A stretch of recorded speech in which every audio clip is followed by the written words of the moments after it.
ते शेतकऱ्यांना आता मंत्रालयाच्या घिरट्या घालण्याची गरज नाही। डिजिटल पद्धतीने शेतकऱ्यांना महसूल विभागाशी आता जोडला जाणार। 1.5 कोटी शेतकऱ्यांना महसूल विभागाशी जोडलं जाणार आहे। महसूल मंत्री चंद्रशेखर बावनकुळे यांनी घोषणा केली आहे। राज्यातील शेतकऱ्यांना महसूल विभागाशी अधिक सुलभ, पारदर्शक आणि तांत्रिकदृष्ट्या सक्षम पद्धतीने जोडण्यासाठी मोठा निर्णय घेण्यात आलाय।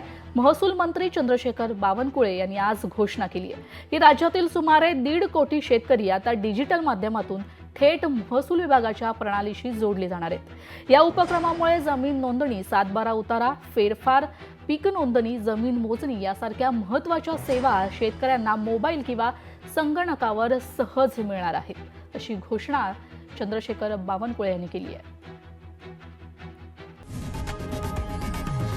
लोकशाही मराठी ऐका, पहा, जागरूक रहा।